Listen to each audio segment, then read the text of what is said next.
Hello, my friend. Welcome back. I am so glad you are here, safe and warm, wherever you are lying down tonight.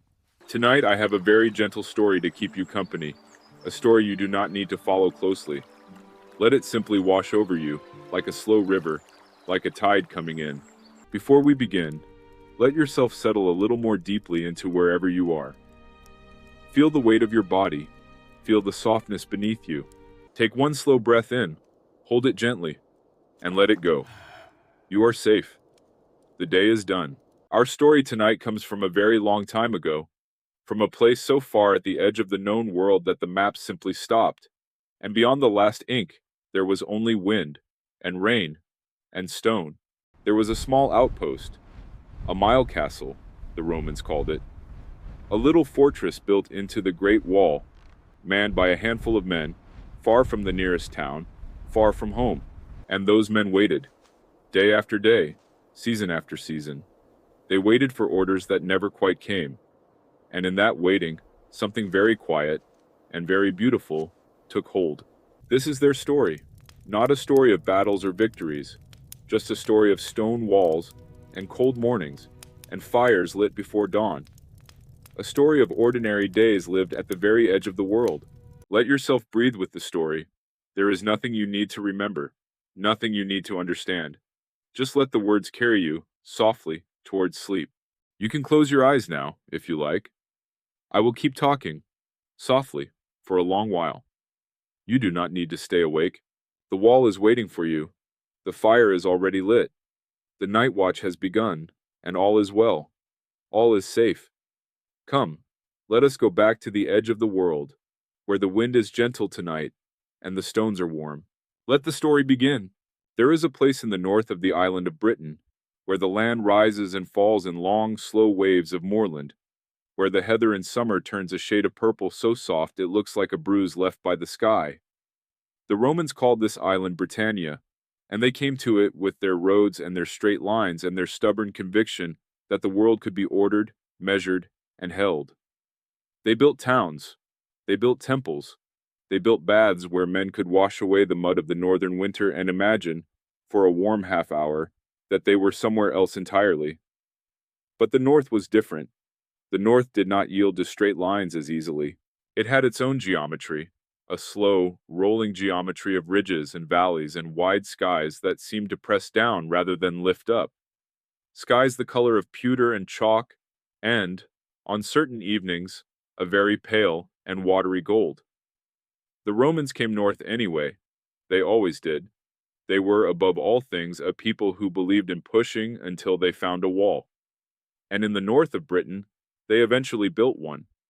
The wall stretched from sea to sea, from the Solway Firth in the west to the mouth of the River Tyne in the east, across the narrow waste of the island. It was built of stone quarried from the landscape itself, the same gray limestone that lay just beneath the skin of the moors, fitted together by men who worked in all weathers and left no account of their feelings about the task. The wall was wide enough for two men to walk abreast along its top. It was tall enough that a man standing at its base could not see over it, and a man standing on its ramparts could see, on a clear day, very far indeed into the rolling country to the north. Along the wall, at intervals of roughly 1 Roman mile, the builders set small fortified gatehouses into the structure itself. The Romans had a simple name for them. They called them mile castles. Each one was a compact square of stone, perhaps 25 paces by 20 paces, with a gate on the northern face that opened out toward the wild country, and a gate on the southern face that opened back toward civilization. Inside, there was a barrack building, a small courtyard, and a cooking area. There was space for perhaps 8 to 12 men to sleep, to eat, to keep their equipment, and to wait. And waiting was, in large part, what they did. The men stationed in these small outposts were not the famous legionaries of Rome, the citizens who marched beneath the eagle standards and whose names fill the histories. They were auxiliaries, soldiers recruited from the provinces of the empire, men from Gaul and from the low coastal lands of what we now call the Netherlands, men from the Rhineland and from North Africa, and, in one remarkable case, a unit of Syrian archers who found themselves standing on a windswept northern British hilltop in their felt caps, looking out at a landscape that must have seemed to them like the surface of some very cold and very distant moon. They had signed on for a term of 25 years of service. At the end, they would receive Roman citizenship and a discharge bonus. In between, they would stand where they were told and do what they were told and write letters home asking, among other things, for warmer socks. We know they wrote these letters because some of those letters survived. At a fort called Vindolanda, a little to the south of the wall itself, archaeologists found hundreds of thin wooden writing tablets, small as postcards, covered in neat Latin script. They had been buried in layers of dark, airless soil for nearly 2,000 years, and they were extraordinarily well preserved. The tablets contained duty rosters and supply requests and official dispatches and, most movingly, personal letters. A soldier wrote to his mother. A woman wrote to a friend, inviting her to a birthday gathering. Someone complained about the quality of the local beer. Someone else asked for more socks and more underpants. Specifically, these small human details drift through the centuries like smoke through stone, and they remind us that the men on the wall were not abstractions. They were cold, and sometimes bored, and sometimes homesick, and they wanted their socks. They ate porridge in the mornings, and something that may have been a form of stew in the evenings, supplemented by whatever the local farmers could supply, or whatever a man could find in the streams and fields nearby. They drank wine when it arrived by supply cart, and local beer when it did not, and water from the springs that ran clean and cold out of the limestone all year long. The world they looked out at from their ramparts was not an enemy landscape, exactly. It was simply a landscape that had not been mapped, had not been taxed, had not been reorganized according to the Roman plan. To the north, beyond the wall, there were people. There were farmers and herders and small communities living in the long tradition of the island, people who had their own sense of time and their own sense of order, and who regarded the wall from their side with what was probably a mixture of curiosity, resentment, and pragmatic accommodation. Trade happened across the wall. Goods moved through the gate. People moved through the gate on legitimate errands, with passes and permissions. The frontier was never a simple line. The Mile Castle sat on a long ridge, as so many of them did, placed there by engineers who understood that high ground was watching ground, that a man standing on a ridge could see far, and that seeing far was, in the end, the whole point of the exercise. From the rampart walk on the northern face, you could look out across miles of open country, the land falling away in broad shelves of grass and bracken, small streams catching the light in the middle distance, and beyond them, the hills folding back into one another in gentle waves until they dissolved into the sky. On most days, there was nothing to see. This was the ordinary condition of the place. The country to the north was simply the country to the north, going about its business in the slow way that wild country does, oblivious to the man on the wall who was watching it with a mixture of professional alertness and personal boredom. The seasons announced themselves in their own way and in their own time, and the men of the Mile Castle learned to read them the way a person learns to read the face of someone they have lived with for a long time. The spring came first as a smell, a loosening in the air after the long compression of winter, something green and wet and slightly startling. The smell of the earth beginning to remember that it could be soft. Then the light changed, coming back a little earlier each morning, and the sky that had been sealed for months began to open, just slightly, just enough to let a different quality of brightness through. In summer, the moor was briefly, almost embarrassingly beautiful. The heather flowered and the light came in long, level sheets in the evening, turning the landscape gold and amber and a deep warm russet that made the stone of the wall seem to glow from within. The wind dropped on some evenings to almost nothing, and the silence that came in then was the kind of silence that has weight and presence. The silence of a very large and very old place being entirely itself. Insects moved through the air above the heather, and the birds that lived on the moor, the larks and the curlews and the small brown things whose names the soldiers from Gaul and the Rhineland did not know, called to one another across the wide sky in voices that seemed made entirely of space and light. The men would eat their evening meal on such nights with the south gate open and the warm air coming through, and someone might play a flute, or a set of pipes, or something stringed and plaintive that carried the memory of a different landscape, a warmer one, where the summers lasted longer and the wine grew on the hillside, outside the door. Music moves through walls as easily as water moves through stone, given enough time. The men of the auxiliaries brought their music with them from every corner of the empire, and it mixed and changed and became something new here on the northern edge, something that belonged to no homeland in particular, and to this particular sky in a way that nothing from anywhere else quite did. The autumn came slowly and with great dignity. The bracken turned from green to gold, to a deep, dark amber brown, and the light began its retreat earlier each evening, pulling back from the landscape the way a tide pulls back from a shore, leaving the moorland exposed and a little melancholy in the gray afternoons. The supply carts came up from the south before the worst of the season, loaded with grain and dried goods and clay amphoras of olive oil and occasionally, if the logistics had worked out, a small barrel of something better than the local beer. The men inventoried what they had and planned accordingly, because winter on the wall was a thing that required planning. And then the winter came. Not all at once, but in stages, each one a little more serious than the last. First the frosts, which arrived in the night and silvered every stone and every blade of grass by morning, leaving a landscape that looked as though it had been visited by something that touched everything lightly and left everything changed. Then the longer cold, the cold that settled into the stones of the wall itself and stayed there, radiating back outward at night in a way that was somehow worse than the cold of the open air. The men piled their cloaks and their blankets, and they kept the small hearth burning in the barrack room, and they told each other things, stories and jokes and remembrances of warmer places, and they waited for the darkness to be shorter and the light to come back again. They rotated the watch in 4-hour shifts, as Roman military regulations required, each man taking his turn on the rampart or at the gate, standing with his cloak pulled close and his eyes on the northern country.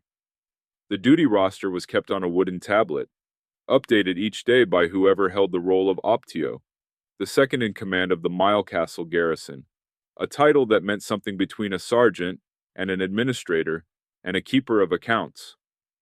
The optio wrote down who was on duty and when, who was sick and what they were sick with, how much grain was left in the store, and what had passed through the gate that day, if anything had passed through at all. Most days, the report would have been brief, a few lines.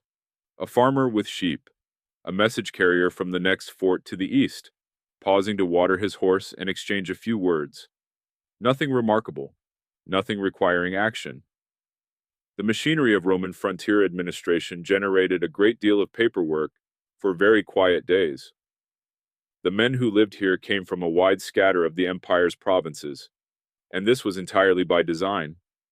The Romans did not, as a rule, station auxiliary units in the provinces they came from. They sent the Batavians from the Rhine Delta to Britain, and they sent men from Britain to the Rhine, and men from other places to other places entirely, creating a frontier force that was thoroughly mixed, that had no local loyalties to the territory it guarded, that belonged only to Rome. It was a very deliberate kind of loneliness, built into the system from the beginning, and yet the men made a life. They always do. The tablets from Vindolanda tell us, in their small handwritten voices, that the life they made was ordinary in the most human of ways. They worried about their health. They worried about their families at home. They worried about whether the winter supplies would arrive before the first serious snow. They celebrated when good news came, or when the wine was better than expected, or when a friend turned up unexpectedly from the next fort along the road. They had opinions about the weather, which was, by the standards of most places these men had known before, genuinely unusual.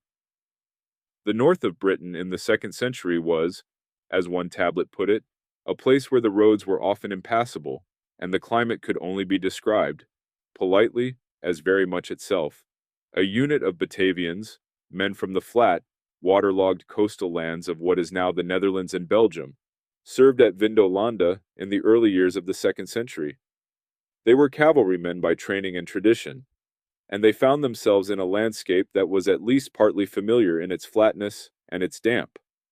They built the fort up, they expanded the bathhouse, they wrote letters home and received letters in return, and we have both sides of some of those conversations, carried across the sea and the long roads of the empire, and then lost for 2,000 years in the cool, dark earth, and then found again, still legible, still personal, still carrying the particular weight of words written by one person to another person.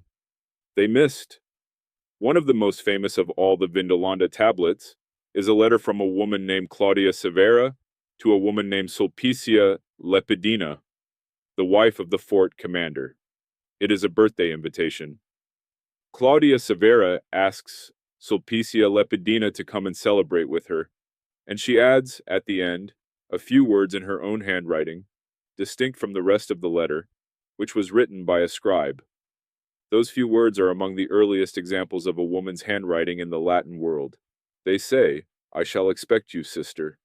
Farewell, sister, my dearest soul, as I hope to prosper, and hail." Sister, dearest soul. The endearments cross the centuries without any loss of warmth, and they remind us that the frontier was not only a military installation, it was also a place where people lived and loved and marked the ordinary occasions of a human life with the ordinary rituals of care. The birthday party was held, or not held, if the roads were bad. Either way, the invitation exists, pressed into a thin wooden tablet, and it has outlasted the fort and the wall, and the empire that built both. There was a man, let us call him a man from the Rhineland, because that is what the historical record most often gives us for the garrisons of the British wall. A man from the Rhineland, assigned to a mile castle somewhere in the middle section of the wall, where the ridge is highest, and the views longest, and the wind most persistent. He has been in Britain for 7 years. He has another 18 to go before his discharge bonus and his citizenship papers, and the small plot of land he has been told will be waiting for him somewhere, in some province he may never have seen, assuming the administrative processes of the Roman army manage, eventually, to deliver on the promises they have been making. He is not unhappy. This is important. The instinct, looking back at his life, from our distance, is to frame it as a kind of hardship, a story of a man trapped far from home in a cold and inhospitable place. But that is our projection, not his experience. He has adapted. The cold that seemed cruel in his first winter is now simply the cold, a thing to be managed with appropriate clothing and a good fire, and the knowledge that it will pass. The landscape that seemed alien in his first spring is now his landscape, the one he knows, the one whose moods and rhythms he can read without thinking. He knows where the best spring water comes up through the limestone. He knows which direction the clouds come from that bring real rain, and which direction brings only mist, and which direction brings nothing but that particular gray light that is neither darkness nor brightness, simply the north sky being the north sky. He knows that the larks begin to sing before any other sign of dawn, and he has come, without quite deciding to time his waking to their first calls, so that when the lark rises from the heather and begins its long, spiraling song above the wall, his eyes are already open, and he is already thinking about the fire. He has learned some words in the language of the local people, the Brigantes and the other tribes whose territory bordered the wall on both sides. Not many words, but enough to conduct the transactions of daily frontier life. The purchase of grain, the negotiation over sheep that had wandered through the gate without their owner, the polite acknowledgement of the old farmer who came every month with a cart of vegetables, and who had been coming every month with a cart of vegetables since long before this particular man was posted here, and who would, in all probability, continue coming long after he was gone. The local people were, in his experience, neither the fearsome barbarians of official Roman imagination, nor the romanticized noble savages of later historical fantasy.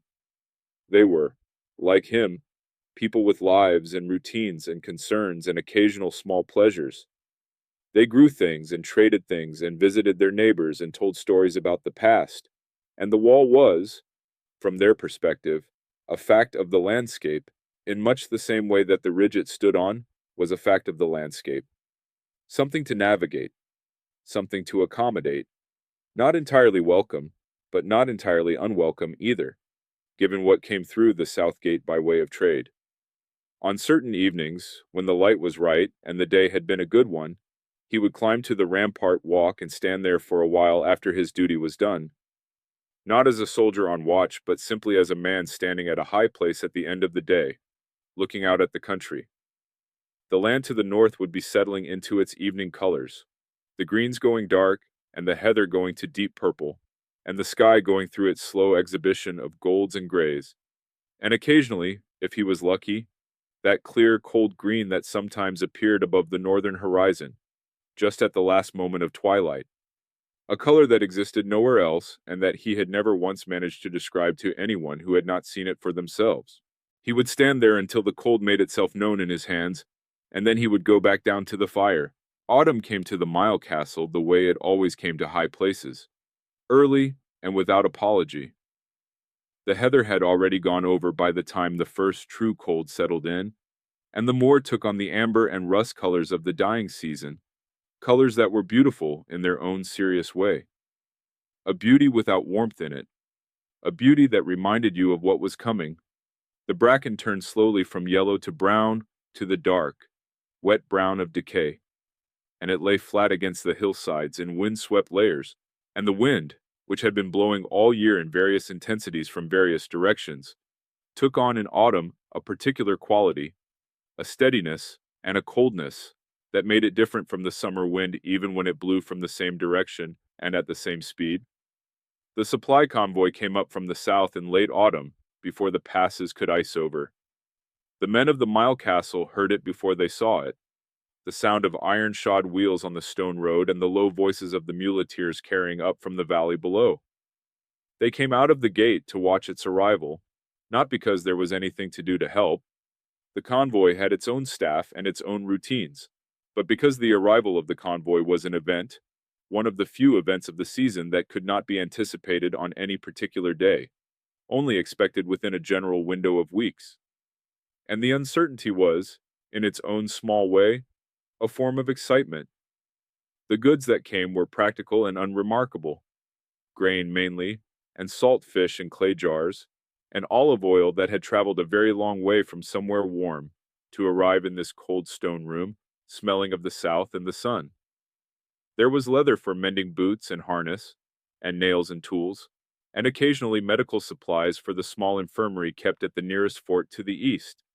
And sometimes, in the bottom of one cart or another, something personal, a package addressed to one of the men by name, from someone who had gone to the trouble of sending something across the sea and the long roads of the empire to this small square of stone on a northern ridge.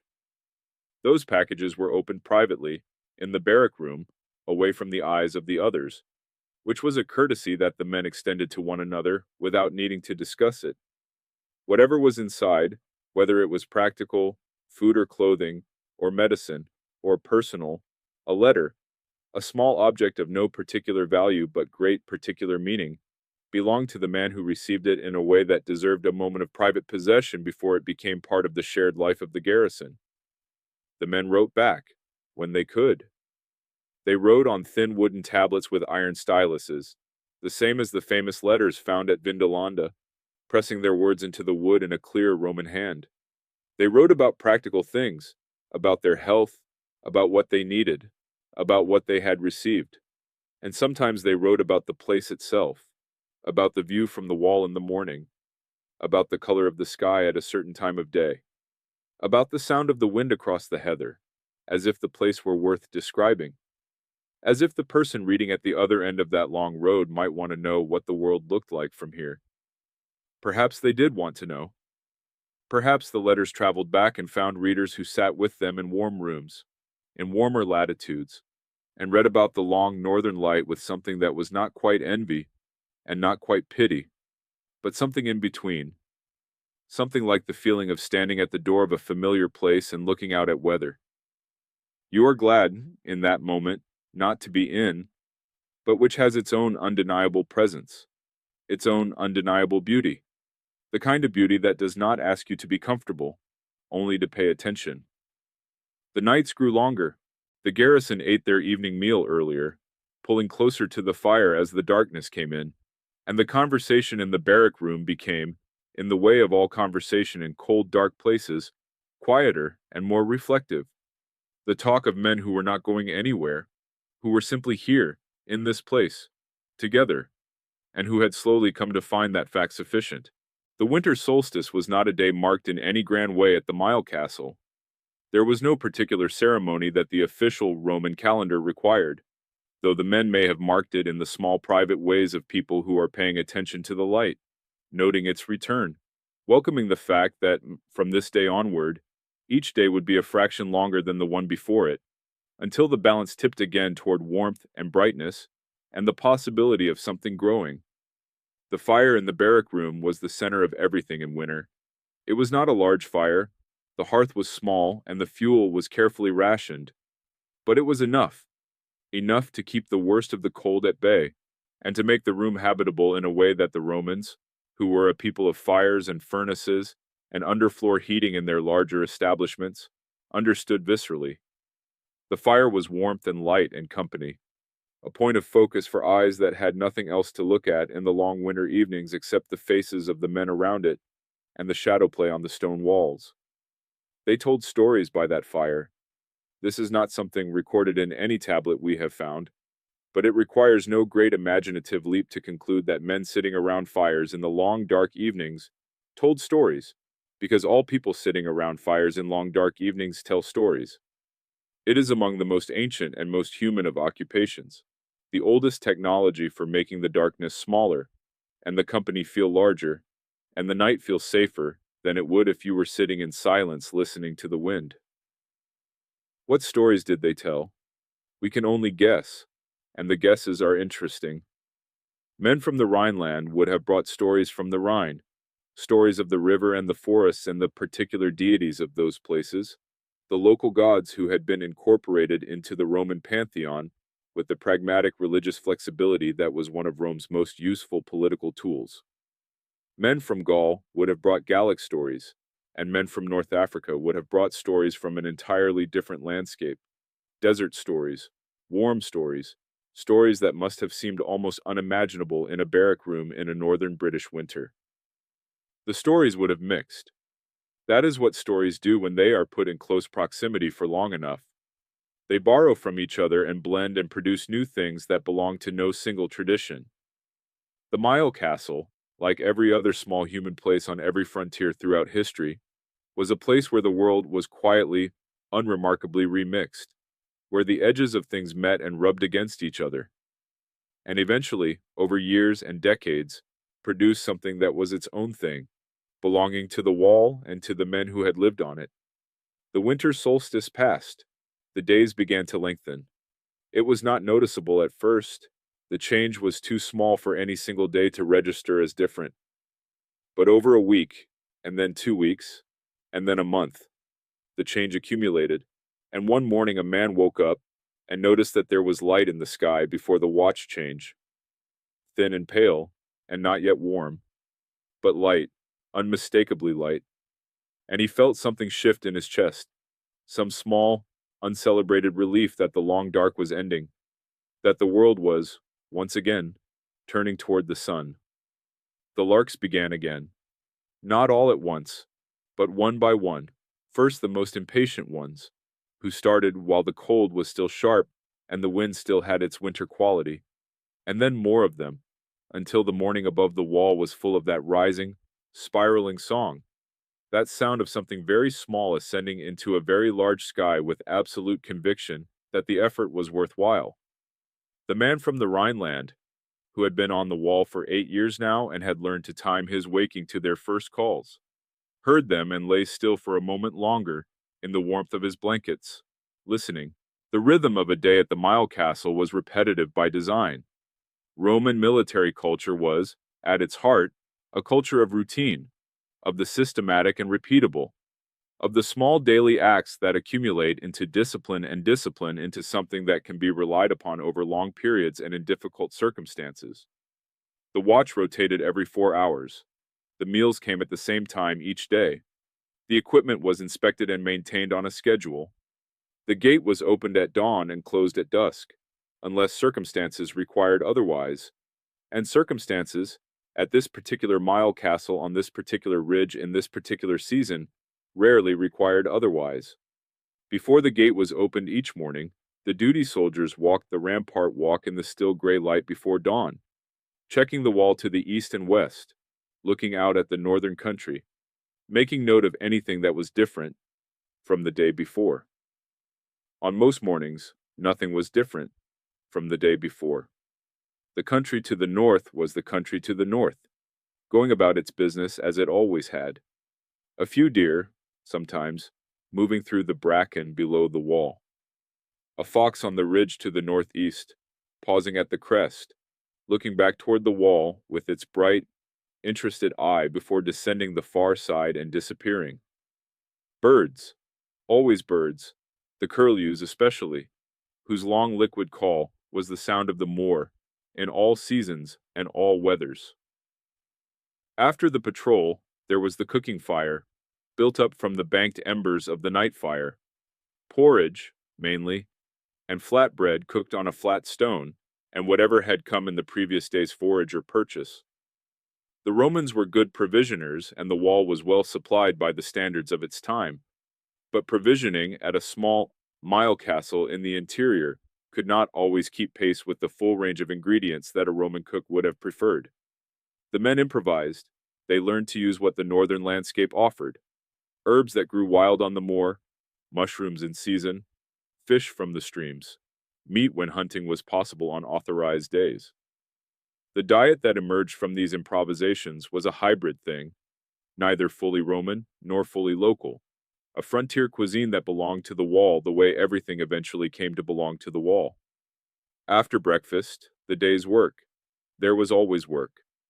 Roman military life did not permit idleness, not because idleness was considered a moral failing, though it was, but because the maintenance of a stone fortification in a northern climate was a continuous and absorbing occupation. The frost worked at the mortar, the rain worked at the joints, the wind worked at everything. Every spring there was damage to assess and repair. Every autumn there was sealing and shoring against the winter to come. There were weapons to sharpen and armor to oil, and harness to mend and records to write, and dispatches to carry and receive, and, at least once a week, the full formal inspection that required everything to be laid out in its precise regulation configuration and checked against the official list. None of this was glamorous. None of it was the kind of thing that would find its way into official histories or triumphal inscriptions. It was the work of keeping a small piece of the empire functioning, and it was done by men who understood, most of the time without resentment and without particular ambition, that this was what they were here for. The empire was held together by 10,000 such small acts of maintenance, repeated every day, in every weather, at every outpost along every frontier from the British moors to the edge of the Sahara.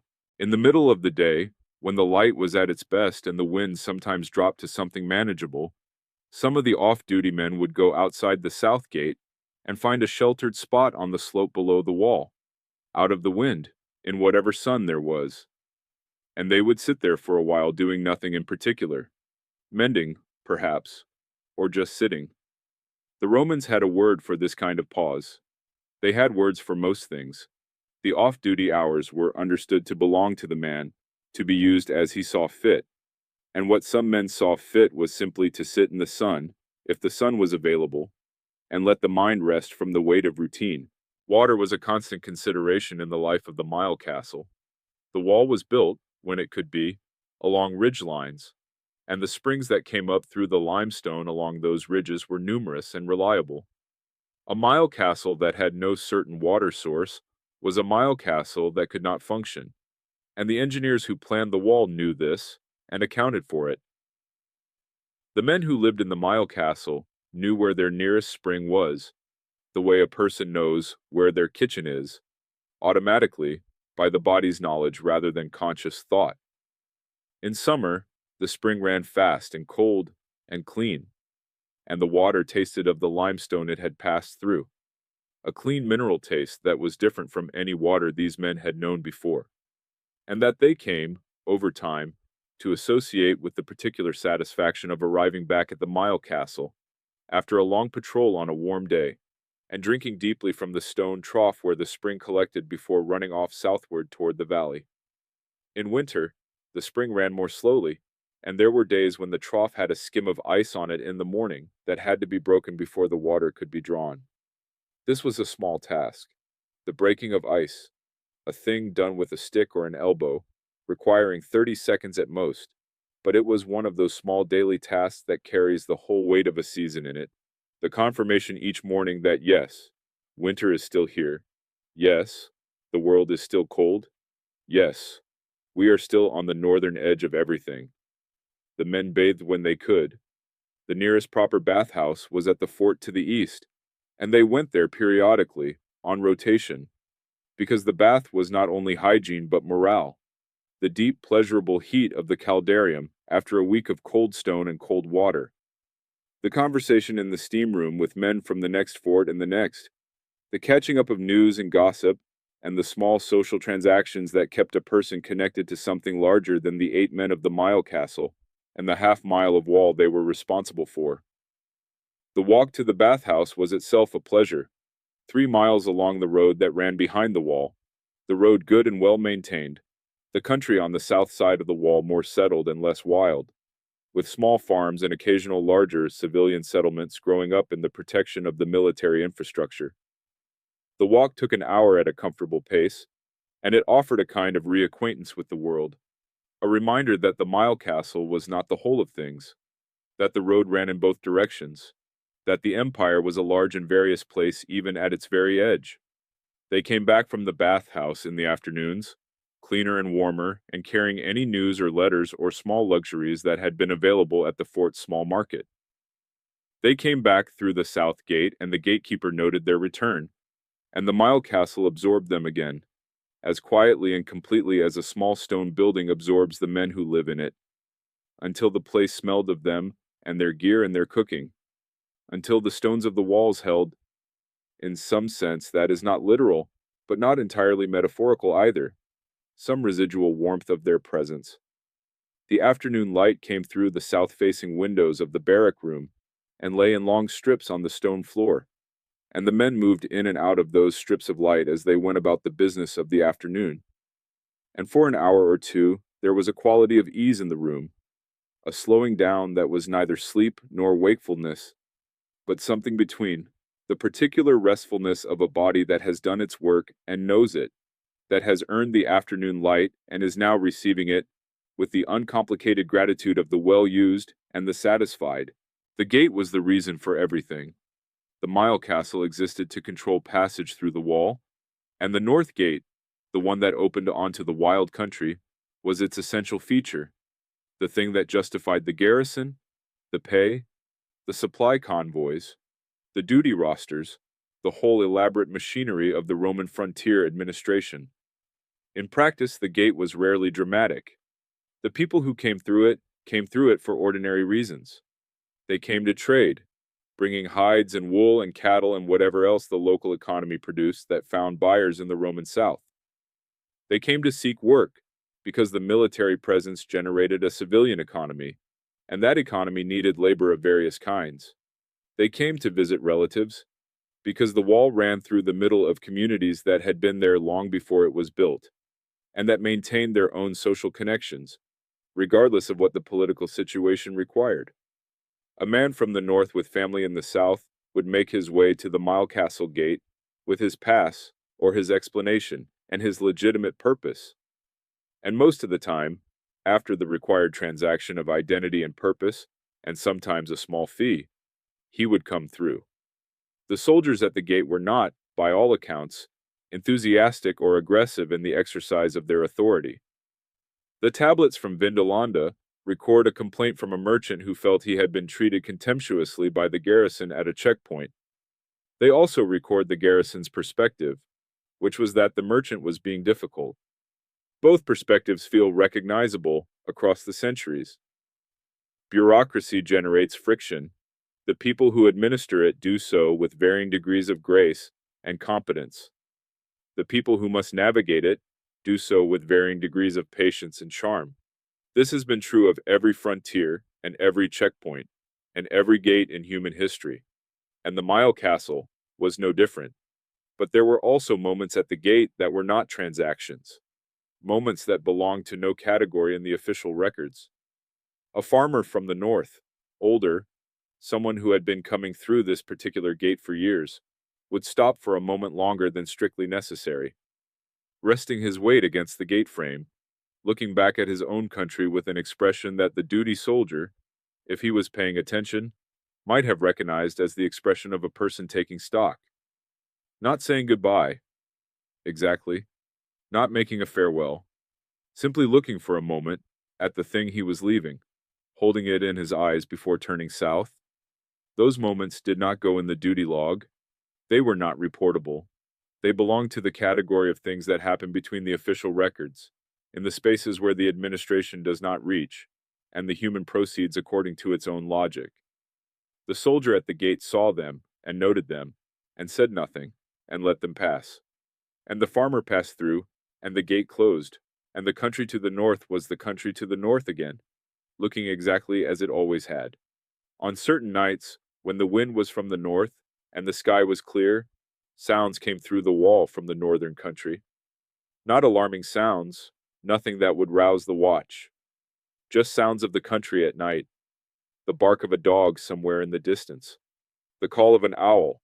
The sound of a fire that someone was sitting next to on the other side of the ridge, doing, in all probability, exactly what the men of the Mile Castle were doing, sitting by a fire in the dark, waiting for morning. The wall, from this angle, in these moments, was not quite the sharp division it was meant to be. It was a line, certainly, a line of stone and authority and imperial administration, but sound crossed it, and smell crossed it, and weather crossed it, and, in the end, time crossed it, patient and absolute, leaving no section of wall unaffected. There was a specific hour, in the deep middle of the night, that the men of the Mile Castle came to know the way you come to know the particular silence of a house you have lived in for years, by its character rather than by any measurable quality. It was the hour after the second watch change, and before the first hint of dawn, the deepest hour of the darkness, when the fire was at its lowest and the wind outside had usually settled to something quiet and steady, and the world seemed most completely itself, most entirely what it was, without the daytime overlay of activity and purpose. In that hour, whoever was on watch was very much alone. The others slept. The Mile Castle was quiet in the way that stone buildings are quiet in the deep night, which is not quite silence but something older than silence. The absence of the sounds of life, the settling of the stone itself, the occasional movement of some creature in the darkness outside who was going about its own night without any reference to the men inside the wall. The watch soldier would stand on the rampart walk or sit in the gatehouse, depending on the weather and his own inclination, and he would look out at the northern country in the dark, and he would think whatever he thought. And we cannot know what that was, because thinking is not the kind of thing that finds its way into tablets and records, but we can guess that it was the thinking of a person alone in a large, quiet place. The thinking that happens when there is no immediate task, no conversation, no demand of any kind, just a person, and the darkness, and the long patience of the stone around them. The stars, on clear nights, were extraordinary. The north of Britain, far from any settlement large enough to produce significant light, offered a sky that has since been mostly lost to the lit and crowded south. A sky so thick with stars that the individual constellations were harder to find. Not easier, because the stars were too many, too densely packed, the familiar patterns obscured by the sheer abundance of the light that the darkness was holding.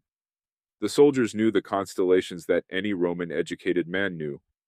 The bear, the hunter, the river. They would have navigated by them on night marches, used them for telling the time in the pre-dawn hours before the first light arrived.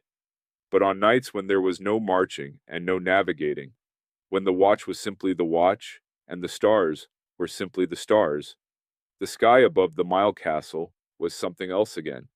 It was a spectacle, and a companion, and a reminder of scale, a sky that made the Mile Castle very small, and the men very small, and the wall very small, without making any of those things less significant, only more appropriately sized, more honestly proportioned against the actual dimensions of the world. The fire inside was low, the sleeping men breathed, the northern country was quiet, the stars moved in their slow and reliable way from east to west. The watch soldier pulled his cloak a little closer and thought his thoughts, and kept his eyes on the darkness. And the darkness offered nothing back except itself, which was, in truth, more than enough. The supply convoy that came in the middle of autumn was not only grain and oil and leather, it was also information. It brought news from the south in the form of dispatches and official communications, and when the administrative chain had functioned as intended, personal mail. The anticipation of the mail was a specific kind of feeling that the men of the Mile Castle knew well. The feeling of waiting for something that might or might not arrive, that might or might not contain what you hoped it would contain, a feeling that combined hope and resignation, in proportions that shifted depending on how long it had been since the last delivery. Some men received mail regularly. They had someone at the other end of the long road who wrote faithfully and sent things and kept the connection alive across the distance and the time. Those men were lucky, in a way that was understood and not resented, only perhaps quietly envied. Their reading of their letters was done privately, as was the custom, but the effect was public, visible in a particular ease that settled over a man for a day or two after a good letter, a warmth in his manner, a willingness to laugh more readily, a quality of having been briefly reminded that he was, somewhere beyond the wall in the duty roster, a person with people who thought of him. Other men received mail rarely, or not at all, not because they were forgotten or unloved, necessarily, but because the supply chains of human affection are as subject to disruption as any other supply chain.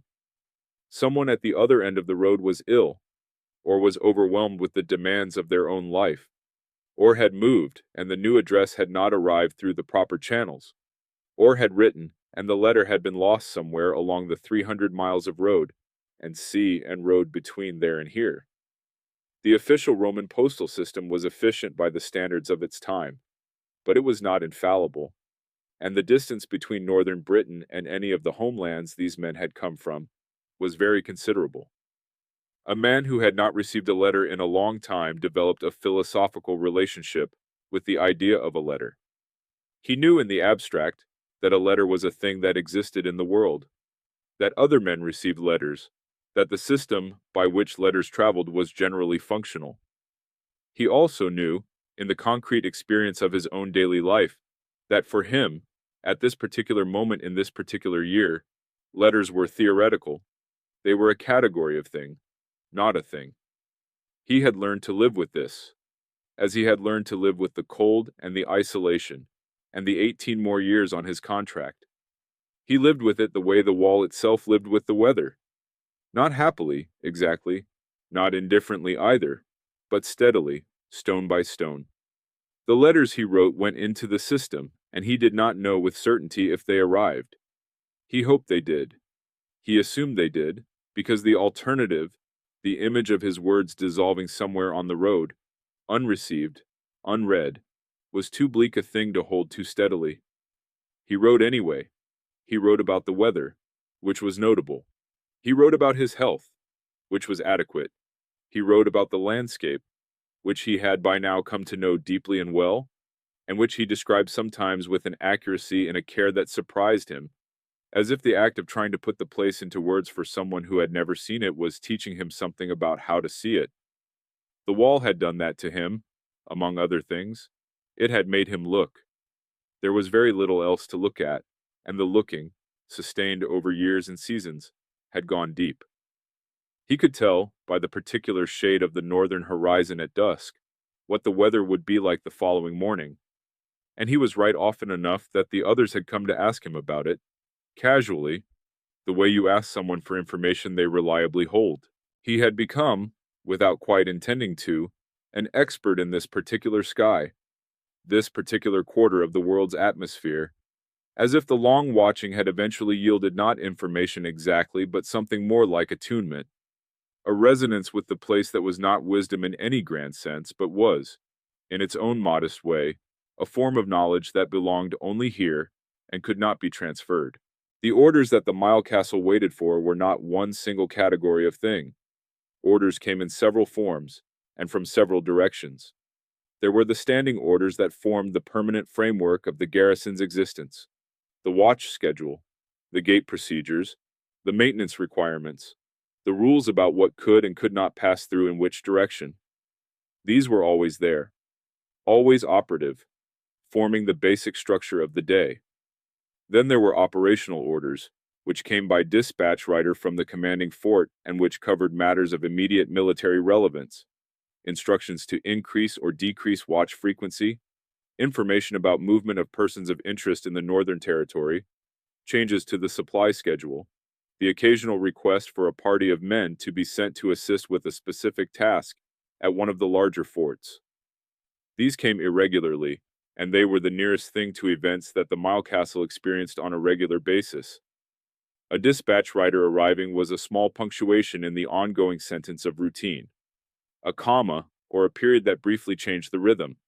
And then there were the larger orders, the ones that did not come from the nearest fort but from further away, from the provincial capital at Iberacum, which we now call York, or from Rome itself via the slow machinery of imperial administration. These were the orders that would move units, that would change postings, that would bring new men or take existing men away to somewhere else. These were the orders that a man on a 25-year contract, in his 8th year on the northern wall, might have allowed himself, quietly and without too much emphasis, to hope for. A transfer, a different posting, a return southward. Those orders, at this particular Mile Castle, in this particular period, did not come. Or they came slowly, in the way that large administrative movements always come slowly, carrying with them the particular time lag of institutions that must balance 1,000 competing requirements before any single piece of it can shift. The men waited, as men have always waited for the decisions of institutions larger than themselves, with a mixture of patience and mild resignation, and the occasional private fantasy of elsewhere. But the waiting was not empty. This is the thing that is hardest to convey from this distance. The thing that the official records, with their focus on events and decisions, and the movement of troops, cannot easily capture. The waiting was full. It was full of the small daily life that the men had built in and around their routine. The accumulated texture of 8 years, or 12 years, or 20 years of mornings and evenings and meals and watches and conversations and letters and laughter, and the occasional surprising good day, and the more frequent unremarkable adequate day. The wall was, for the men who lived on it long enough, not simply a posting. It was a life.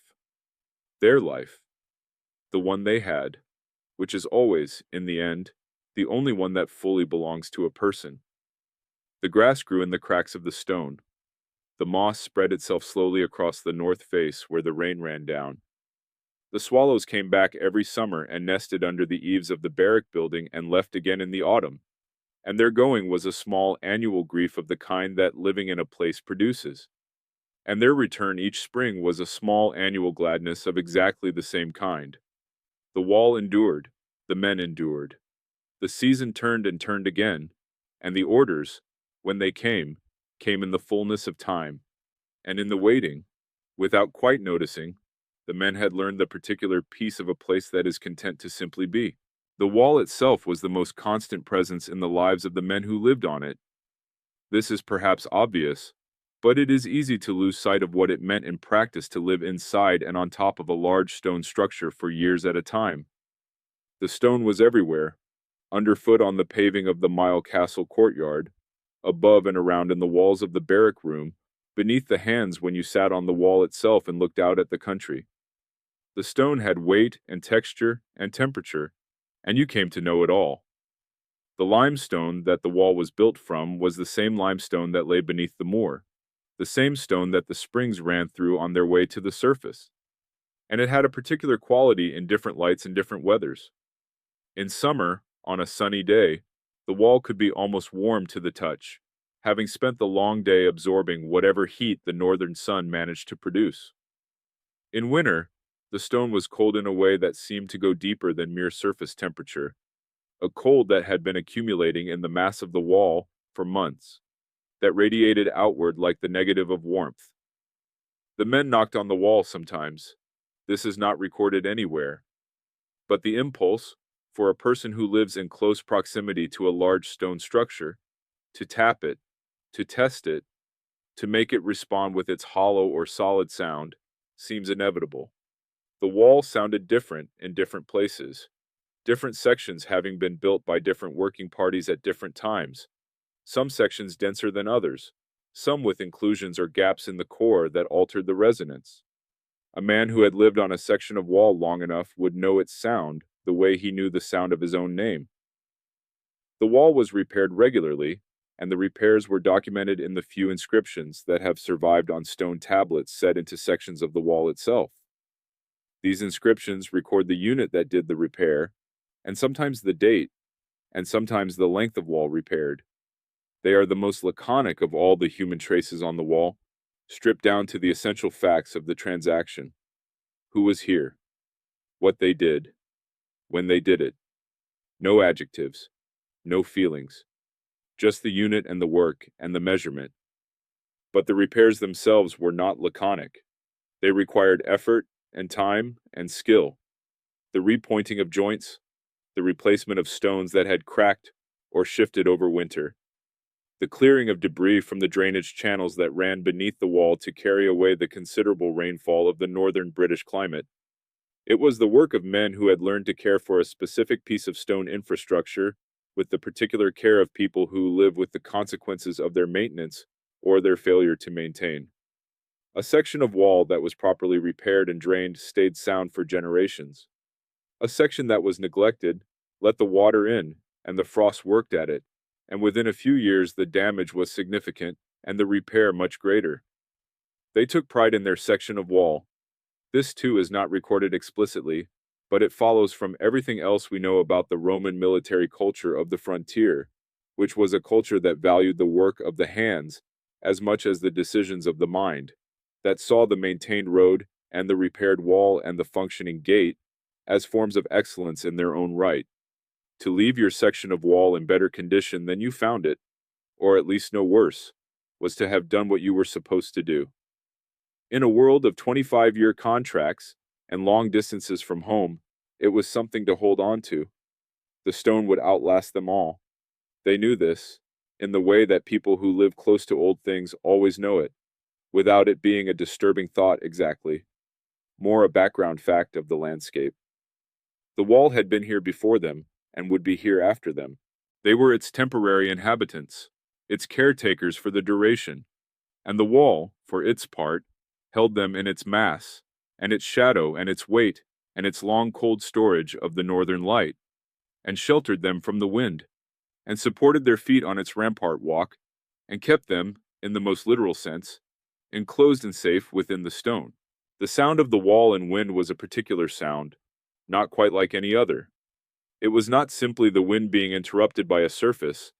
The way a building in a town interrupts the wind and creates eddies and whirls, and the familiar urban sound of wind trapped between structures. The wall on its open ridge intercepted the wind across its full height and its full length, and the wind went over the top and around the ends and through the occasional gap. And the combined effect was a low, complex sound that had harmonics in it, deeper and higher notes, woven together in a way that changed continuously as the wind shifted. The men learned to hear the wall and wind, the way you learn to hear the voice of a place that you have lived with for long enough. They heard which direction the wind was coming from by the particular quality of the wall's response. They heard the difference between a wind that would moderate and a wind that was building.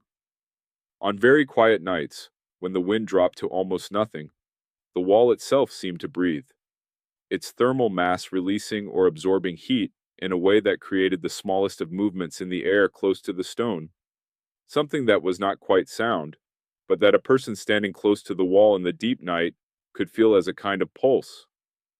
The wind was, in a sense, the wall's most constant visitor, more constant even than the men who garrisoned it, because the men changed and the wind did not. The same wind that had blown across these hills before the wall was built continued to blow across them after the wall was built, and it would continue after the wall was abandoned and the garrisons were withdrawn, and the stone began its long, slow return to the landscape. The wind was older than Rome. It was indifferent to Rome.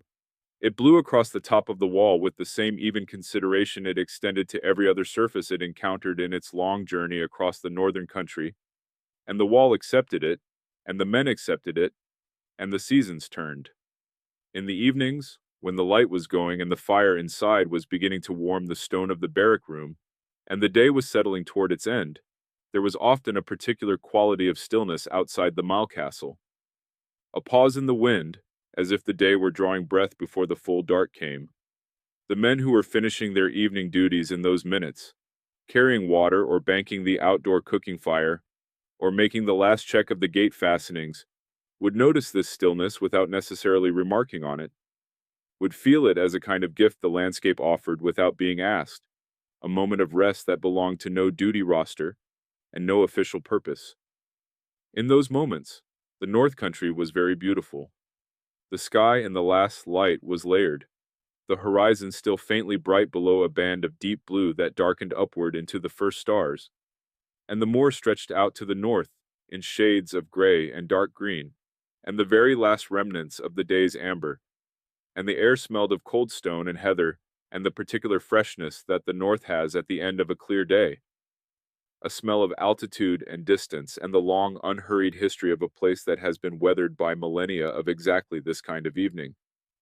The man finishing his task outside would pause for a moment, involuntarily, arrested by the stillness and the beauty, and he would stand there for a count of several breaths, not thinking anything particular, not remembering or anticipating, simply there, in the evening, in the north, in the small and certain fact of his own presence in this particular place at this particular time.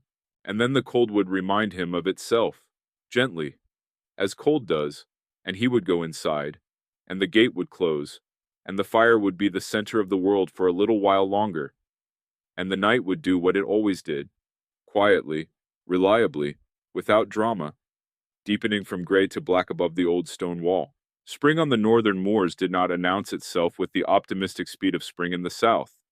It came tentatively, retreating and returning several times before it committed to anything as definitive as warmth. There would be a week of something almost mild, mild enough that a man without his cloak for an hour in the middle of the day did not immediately regret it, and then the cold would return, firmer than before, as if spring had been a rumor rather than a fact. This happened several times, and the men who had spent years on the wall had learned not to trust the first signs, had learned to wait for the second or third confirmation before allowing themselves to feel the particular relief of a winter ending. But the signs were always true in the end. The grass began to come back first, the new growth very bright and thin among the dead stems of the previous year, green of the kind that exists only in early spring, before the season has had time to darken and toughen it. The hawthorn on the lower slopes put out its first tiny leaves, and then its blossom. And the blossom had a smell that carried very far on a clear day, a smell that was sweet without being heavy, a smell of something opening. The birds came back, the migratory ones, the ones that had been absent since the autumn, reappeared in ones and twos, and then in larger numbers, and their songs were new in the morning air after the limited winter repertoire of ravens and crows, and the hardy resident species that had stayed through the cold. The swallows arrived in late spring, and their arrival was always, for the men of the Mile Castle, a small event. They nested under the same eaves where they had nested the previous year, or where the previous year's swallows had nested. Generation after generation of birds returning to the same stone ledges and roof timbers without any apparent uncertainty about whether those ledges and timbers would still be there. The swallow's confidence in the permanence of the Mile Castle was, in its own way, reassuring. These small birds, who had made a round trip of thousands of miles since the last autumn, came back every year to the same stone building on the same ridge in the north of Britain, and they built their nests and raised their young and departed again, and in doing so they made the Mile Castle part of a larger pattern of returns and continuations, part of the migratory world, part of something that connected this stone outpost to warm African coasts and the wide sky of the ocean crossing and the long green valleys of the south, all without anyone having intended it or arranged it. The men watched the swallows with a particular kind of attention, not the attention of naturalists exactly, but the attention of people who share a space with other creatures and cannot help but notice them. They watch the nest building, the feeding of the young, the first flights of the fledglings, the gathering on the wall top before departure, hundreds of birds in August, sitting on the high places and calling to one another in their rapid, flowing voices, filling the air above the wall with a sound that was neither melancholy nor celebratory, but simply alive, intensely and fully alive in the way that things are that are about to undertake something very large and very uncertain. And then they went, and the wall was quieter, and the men who had watched them go went back to their duties and their meals and their watches, and the season continued its turn, and the days began their shortening, and the first cold came back from the north, and the cycle continued, as it had before these men arrived, as it would after they departed, the great slow wheel of the northern year turning above the stones of the wall, and the stones asking nothing of it except that it continue, which it always did. There were good days on the wall, days when everything in the ordinary routine was accomplished without difficulty, when the weather was decent, and the supply situation was adequate, and nobody was ill, and the correspondence had been dealt with, and the gate had seen its usual modest traffic, and the evening meal was better than average, and the wine was not bad. These days had no particular name and no marker in the records. They were simply adequate days that crossed the line into something you might call pleasant. And they were, in the long arithmetic of a posting, more common than dramatic days, which is both the saving grace of frontier life and the thing that makes it, from the outside, look uneventful. The men celebrated small things because small things were what was available to celebrate. A successful repair completed ahead of the expected time. A particularly clear day that allowed a view from the rampart that extended further than usual. The first of the season's wild garlic appearing on the south-facing slope below the wall, which one of the men, a man from the south, who had brought the knowledge of it from his homeland, had introduced into the garrison's cooking several years earlier, and which had, by now, become a tradition. The first garlic of the year marking a kind of informal beginning of spring in the Mile Castle's own calendar. They had their own calendar, in the end, not the official one, not the Roman calendar with its feast days and its magistrates and its references to a city very far from here, but the calendar of the place itself, organized around the local events and the local signs and the small rituals that had accumulated over years of men living in this particular place, on this particular ridge. The arrival of the supply convoy was a date. The first frost was a date. The swallows returning was a date. The day the northern horizon had that particular clarity that meant a spell of good weather was coming. That was a date of sorts, marked by nothing except the awareness of the men who had learned to read it. These small landmarks made the year knowable, divided it into sections that were comprehensible and manageable, that replaced the imperial calendar with something more immediate and more personal, a way of measuring time that was rooted in the actual experience of this specific place, rather than in the administrative requirements of an empire-based 3 weeks travel to the south and then a sea crossing away. In this way, quietly and without anyone deciding to do it, the men of the Mile Castle became people of the Wall and of the North. They were still soldiers of the Roman army, still auxiliaries from the Rhine or Gaul, or wherever the recruitment patterns had sent them. But they were also, more specifically and more intimately, the garrison of this particular mile of stone, keepers of this particular gate, watchers of this particular sky. The place had entered them the way places enter people who stay long enough, not dramatically, not all at once, but gradually and thoroughly. The way the cold entered the stone and the moss entered the joints, and the wild garlic came back every spring to the same slope, returning because returning was what it did. The years passed in their careful, unremarkable way. The men who came to the mile castle green and uncertain in the early years of their service became, over time, the experienced ones, the ones who knew where things were kept and how things were done, and who could answer questions without consulting the written records, because the answers had long since moved from the records into themselves, into the easy automatic knowledge of the habituated. Some of them completed their 25 years on the wall, or near it, and received their discharge certificates pressed into bronze, and went south. And whatever happened to them after that is not recorded. Some were transferred to other postings mid-service, sent along the road to the next fort or the next province, and the mile castle absorbed their replacements, with the quiet efficiency of institutions that have been receiving replacements for a long time. Some died in the course of their service from illness or accident, or the slow accumulation of hard living in a cold climate, and the official records noted their deaths in the brief format of the duty register, and the stone of the wall held no particular memory of one individual over another. But the aggregate of all these individual presences, the years and the decades of men living and watching and working in this small square of stone on the long ridge, accumulated in the place in some fashion that is not simply metaphorical. The stones were worn where men's hands had rested on them, and where their feet had crossed them day after day. The threshold of the north gate had a particular polish in its center, the smooth place where centuries of feet had worn the stone to something close to brightness. The wall itself leaned very slightly south at the base of certain sections, not from structural failure, but from the slow, imperceptible compression of the earth under the weight of the stone over the long decades of the garrison's occupation. These were the physical marks of habitation, the traces left by people who had been there for a long time and whose presence had, in the way of all human presence in material places, changed the material just slightly, just enough to be read, if you knew what to look for. The wall is still there, in its present form, in its partially reconstructed form, standing in sections on the ridge in the north of England that the Romans chose for it 2,000 years ago. The ridge is the same ridge. The views to the north and south are recognizably the views the soldiers had, modified by the absence of the forest that the Romans and the centuries after them cleared. But the skyline and the curve of the land and the quality of the light on a clear northern day, that quality is the same.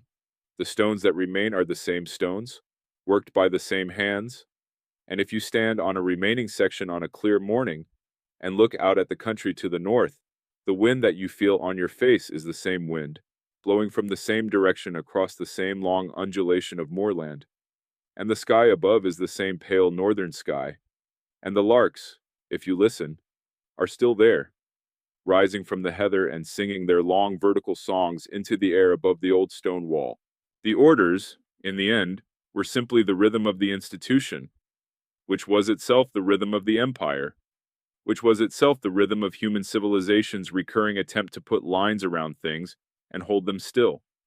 The mile castle received its orders and followed them and sent its reports and waited for the next set, and this continued for as long as the garrison was maintained, which was for most of the period from roughly the 2nd century of the Common Era until sometime in the early 5th, when the central administration of the Western Empire began to come apart, and the pay stopped arriving, and the supply convoys stopped coming, and the men on the wall, one by one and unit by unit, made their own decisions about where to go and what to do next, and went. The wall was not stormed. It was not breached by an enemy force in some decisive battle. It was simply, gradually, vacated, as the circumstances that had created the need for it and the administrative capacity to maintain it dissolved together in the slow unraveling of the late Western Empire. The men left. The stone remained. The wind continued its work on the mortar, and the frost, and the rain, and the long patient hands of the centuries. And the northern country went on being the northern country, exactly as it had always been, exactly as it continues to be. The moor and the ridge and the long views and the particular quality of the light on a clear day from a high place. The way the country seems to breathe when the wind drops and the evening comes in. The way the dark settles over the landscape, not like an ending, but like a rest, a pause, a gathering of stillness before the next morning's light. Somewhere on that ridge, in the foundations of a section of wall that has not been excavated, or in the disturbed earth of a mile castle site that lies under its own slow accumulation of turf and time, there may be more tablets, more letters, more words pressed into thin wood by hands that moved with their own particular weight and their own particular care, more requests for socks, more birthday invitations, more small human things that crossed the sea and the long roads and the millennia, looking for the person they were meant for. We do not need to find them to know they are there. We already know what they say. They say, as all the letters from all the edges of all the worlds have always said, in one form or another, I am here. The place is very wide and very quiet, and sometimes very cold. I think of you often. The light here, at a certain time of evening, is something you would not quite believe. I am well. I am keeping watch. All is as it should be. Sleep now. Let the wall hold you. Let the long quiet of the northern country settle over you like the good dark. The fire is low. The watch is steady. The stars are moving in their old reliable way above the stone. Everything is as it should be. Everything is as it always has been, and always will be. Here at the edge of the world where the maps ran out and the men stayed anyway, and the seasons turned, and the wall endured, and the night was long and peaceful, and full of the sound of the wind across the old stone, which is the sound of nothing happening, which is the sound you are listening for, which is the sound of sleep. There is a kind of quiet that only very old places have. A quiet that is not the absence of sound, but the presence of time. So much time accumulated in one place that it becomes its own kind of sound. A frequency below hearing. Something the body registers as a slowing down, a setting down of whatever it has been carrying. The wall has that quiet. The ridge it stands on has it. The moor on both sides of it has it. It is a quiet that the soldiers who lived there for years learned to inhabit the way you learn to inhabit any deep truth about the world you are living in. First with discomfort at its scale, then with accommodation, then finally with something that is close to ease. The ease of a person who has stopped fighting the largeness of the place and begun to move within it as naturally as the wind moves within it. Let that quiet come to you now. There is nothing required of you. No watch to stand. No gate to check. No dispatch to write. The fire is low and steady in the corner of the stone room, and it will burn for a long while yet. And the walls are thick, and the night outside is doing what the night always does at this latitude in this season, which is to be vast and cold and full of stars, and entirely at peace with its own nature. You are in the barrack room, or you are on the watch, or you are somewhere between the two, in that particular state of the deep night hours where the boundary between watching and sleeping is not quite as clear as it seems in the daytime. The other men are nearby, breathing in their slow and steady way. The stone around you holds the warmth of the day's fire in its deep interior, releasing it slowly, evenly, without hurry. Let your breathing slow. You do not need to think about anything that happened today, or about anything that needs to happen tomorrow. The supply convoy will come when it comes. The dispatch will arrive when it arrives.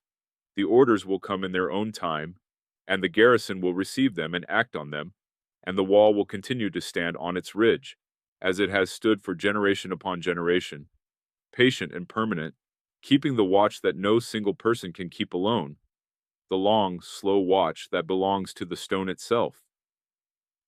The heather is quiet on the moor tonight. The larks are not singing yet.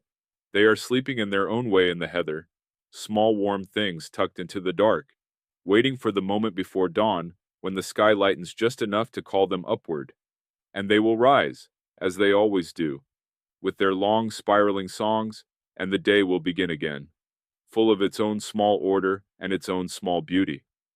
But that is later. Now is the deep watch. Now is the stone, and the fire, and the long dark, and the slow breath. Now is the time when the wall is most entirely itself, when the night country stretches out on both sides of it in perfect stillness, and the stars turn above it in their old and faithful way. And there is, in the whole wide quarter of the world that the wall can see from its ridge, nothing happening at all except the gentle turning of the earth and the patient endurance of the stone and your own breathing, which is matching, without your having decided it, the long, slow rhythm of the place. You are safe. The wall is holding you. The night is deep and good. Let go of the day. Let go of the plans and the worries and the small tangle of thoughts that the mind makes in the hours before sleep. Let them drift, like smoke through the gap in the barrack room wall, out into the cold air, dispersing into the dark, leaving you lighter, quieter, more yourself. Sleep now, or drift, or let the words become a sound rather than a meaning. A steady low voice like the wind across the wall, like the fire breathing in the hearth, like the stone breathing its slow stone breath in the deep middle of the night. There is nowhere you need to be. There is nothing you need to do. The watch is kept, the gate is held. All is well on the long wall at the edge of the old world, and the night is wrapping you in its patient dark, and all you need to do now is let it. The fire burns very low now.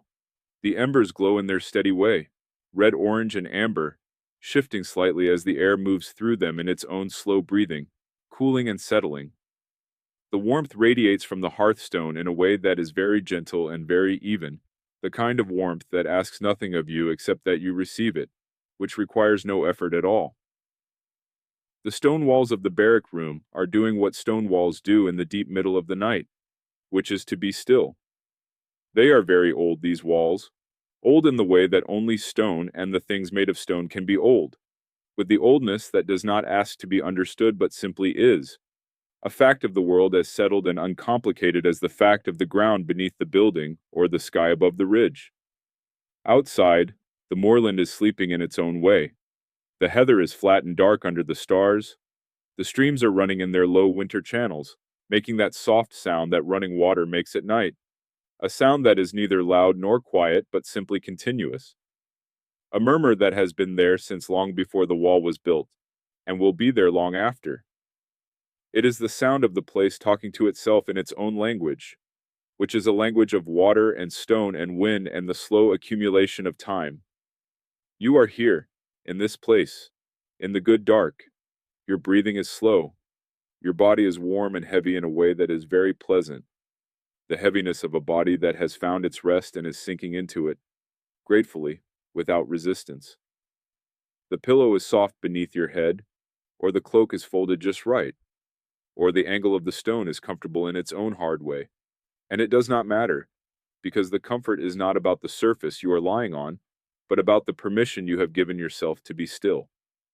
Let the images come if they will. The wall on its ridge in the morning, the larks rising from the heather, the pale gold of the evening sky above the northern horizon, the fire in the stone room, the hands around the wooden cup, the small sound of the dispatch rider's horse on the stone road, the swallows gathering on the wall top in August, the spring water cold from the limestone, the stars in the deep watch, very numerous, very patient, moving in their old circles above the old stone. Let them drift past you, one by one, without holding any of them, the way the water of the stream drifts past the stone in its bed, touching everything lightly, holding nothing, moving always in the one direction, which is the direction of the sea, which is the direction of rest, which is the direction you are going now, drifting, slowly, on the long, quiet current of the night.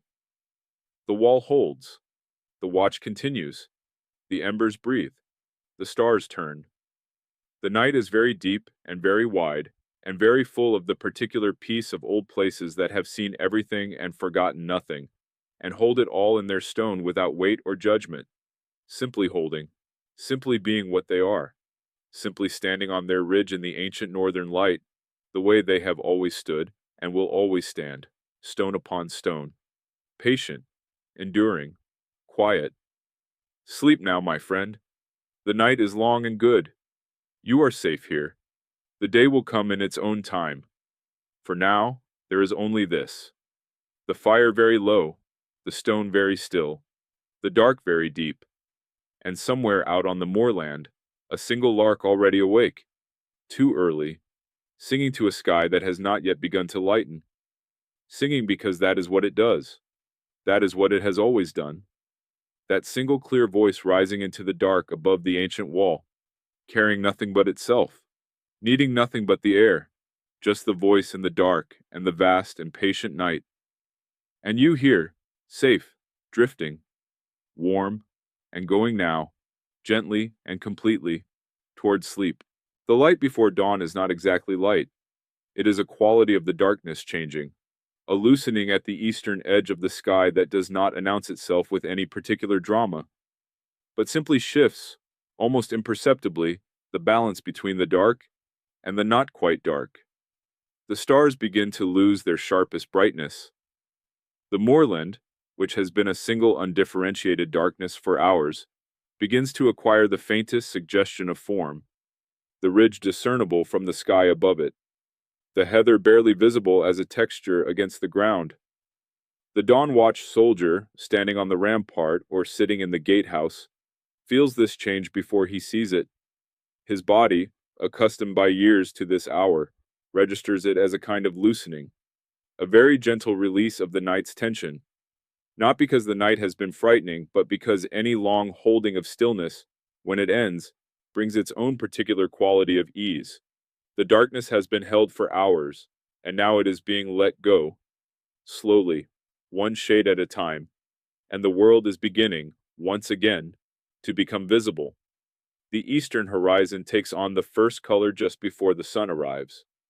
It is not yet gold, not yet the warm tones of full sunrise. It is something cooler and more tentative, a pale gray green or a very faint rose, a color that exists only in these minutes and nowhere else in the day. The color of the world being very gently reminded that light is possible, that warmth is coming, that the dark was never permanent. And then, somewhere in the heather below the wall, the first lark rises, not with any particular urgency, simply upward, the way larks go, in a long, ascending spiral, its song beginning before it has fully committed to the climb, as if the singing and the rising are not two separate acts, but one continuous act, a single motion of the body and the voice together, ascending into the lightening sky. The watch soldier hears it without surprise. He has heard it before, many times, in many seasons, at the same hour, from the same section of moor. The lark and the dawn watch and the wall have all been here longer than he has, and longer than any of the men who served before him. And the lark's song is part of the morning the way the cold stone under his feet is part of the morning, and the pale sky ahead is part of the morning. All of it adding up to the simple, complete fact of a new day arriving on the old ridge, over the old wall, in the old north. He does not need to do anything about it. He simply needs to be here for it, which he is, which is enough. The day will bring its small requirements, and its small satisfactions, and its unremarkable sequence of tasks, and meals and conversations and watches. The wall will stand on its ridge as it stood yesterday. The north country will be the north country, unhurried and vast. The fire inside will be rebuilt from the night's embers, and the men will rise, and the gate will be opened, and the long ordinary beautiful day will begin. But for one more moment, in the last of the deep night and the first of the not quite dawn, let everything be still. Let the lark sing into the dark sky above the wall. Let the stone be stone, and the cold be cold, and the stars be stars, and the dark be dark, and let the whole wide quiet of the northern world be exactly what it is, which is the oldest and most reliable comfort there is. You are safe. You are warm. The night is ending. Sleep now, deeply, completely, in the good dark, while the lark sings and the stone holds, and the ancient wall stands patient and steady on its ridge, keeping the long watch, waiting for the morning that is always, always, always coming. The morning will come, and it will be ordinary. The fire will be built up, and the porridge will be made, and the gate will be opened, and the duty roster will be consulted, and the wall will be patrolled, and the notes will be written, and the day will proceed in its familiar way along its familiar path, leaving at the end another entry in the duty log, a few lines that record what passed through the gate, and what the weather was and whether anyone was ill. And then the log will be closed, and the fire will be banked, and the watches will turn, and the night will come again, and all will be well. This is what was always waiting for you, here on the edge of the world. Not a great revelation, not a conquest or a mystery or a dramatic unfolding of hidden truth. Just the wall on its ridge and the fire in the stone room, and the long sky above the north country, and the men going about the ordinary business of a day that is much like every other day, and is, in being so, a very good day indeed. The stone is very old, the night is very deep, your breathing is very slow and very even, like the tide, like the seasons, like the long and patient endurance of everything that simply stays where it is, and does what it does, and waits without urgency for whatever comes next. We are in no hurry here. There is nowhere we need to be. The watch is kept. The fire is low. The stone is warm, and the dark is good, and the wall stands on its ridge in the ancient northern night, and the larks are sleeping in the heather, and the stars are turning in their old circles. And somewhere, many miles to the south, the supply convoy is resting for the night, and will continue its way tomorrow, and the road is good, and all is well. All is well. All is always well, here in the quiet. The day will come. You will be ready for it when it does. But that is later. That is the morning. That is the world of tasks and purposes and the familiar shape of a life in motion.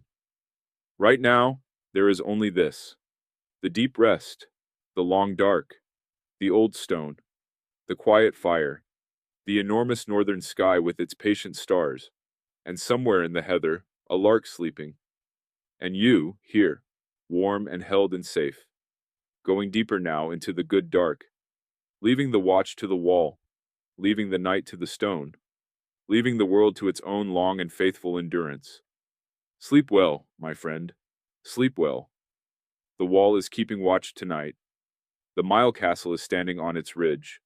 The North Country is being the North Country, vast and quiet and deeply at peace with itself. And you are here, at the edge of it, held in the warmth of the stone and the low fire and the deep dark, going gently and completely, and without effort down into sleep, down into the good rest that the long day, and the long night, and the long wall have been building toward all this time, in the patient way of old places that have learned that everything, given enough time, comes to its rest. Sleep now, deeply, completely. All is well. All is well. All is well.